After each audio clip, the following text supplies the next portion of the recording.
ખેડા જિલ્લાના ઠાસરા શહેરમાં આવેલી LIC ઓફિસમાં રાત્રિના સમયે આગ લાગવાની ઘટના સામે આવી હતી। આગ લાગવાનું કારણ હજુ સુધી અકબંધ છે, પરંતુ આગ લાગવાથી ઓફિસના ભોય તળિયામાં આવેલ ઓફિસનો સામાન બળીને ખાખ થઈ ગયો હતો। જો કે રાત્રિના આશરે 9 વાગ્યાના અરસામાં લાગેલી આગને લીધે સદનસીબે કોઈ જાનહાનિ થવા પામી ન હતી।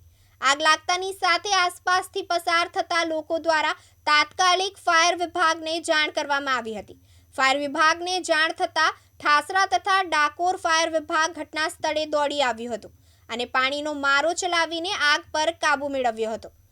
ઘનશ્યામ પટેલ શોર્ટ સર્કિટ થઈ છે અંદર અને અમારી સિક્યુરિટી હતા બહાર જ ને પેલા અવાજ આવે ને અમારી સિક્યુરિટી ફાયરનો અવાજ આવે છે, અમારા મશીન ગોઠવેલા છે એટલે એ અવાજ સાંભળીને એણે સાહેબને ફોન કર્યો, મને ફોન કર્યો એટલે અમે તરત અહીંયા આવી ગયા અને જોયું તો ધુમાડો નીકળતો હતો અને અમે તરત જ ફાયર બ્રિગેડવાળા અને પોલીસવાળાને બોલાવ્યા ઓફિસે ને ફાયરવાળા તરત જ આવી ગયા, પોલીસ પણ એમની પાછળ જ આવી ગઈ બંદોબસ્ત માટે અને ફાયરવાળાને બહુ એ લોકો હિંમત કરી અને જે ચેમ્બરમાં પાણીનો છંટકાવ કર્યો એટલે નુકસાન તો થયું જ છે અત્યારે, પણ અમને અત્યારે ખબર નથી પડતી કે કેટલું નુકસાન હશે તે કાલે એન્જિનિયર આવે સવારે જોશે પછી જ અમને ખબર પડશે કે શું છે।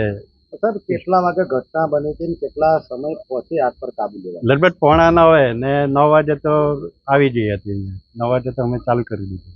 કેટલું નુકસાન થયું? નુકસાનનું તો અત્યારે કંઈ ખબર નથી પડતી, એન્જિનિયર કાલે આવે પછી જ ખબર પડે। સર ફાયર અને એનઓસી કોના પાસે લેવાની? ફાયર એનઓસી અમારે આવે છે, કંપનીવાળાનું નામ તો અત્યારે મને યાદ નથી, પણ લગભગ 10 से 8 બોટલ અમારી પાસે અહીંયા કરી। કોઈ સંસ્થા સાથે એનઓસી લેવામાં આવી? હા, લેવામાં આવે છે, 2-3 મહિને એ લોકો રેગ્યુલર આવે છે। ઓકે, તો ફાયરના નામે સાહેબ કેટલા બોટલ અથવા તો કઈ સેફ્ટી રાખે? 8 બોટલ છે અમારી પાસે। એમાંથી એક પણ કામ લાગ્યા? ના, એટલે કામ કરવાનો તો પ્રશ્ન જ નથી ઉભો રહ્યો, કારણ કે અંદર એટલો બધો ધુમાડો હતો એટલે કોઈ માણસ જઈ શકે એવી પરિસ્થિતિ હતી જ નહીં। આ તો ફાયર વાળાએ જ હિંમત કરીને પાણીનો છંટકાવ કર્યો। સમય બાદ જ આ ઘટના ઘટી? ઓફિસને બાદ 8:30 પોણા 9 થઈ ગયું। બ્યુરો રિપોર્ટ દિવ્યાંગ ન્યૂઝ ઠાસરા ખેડા।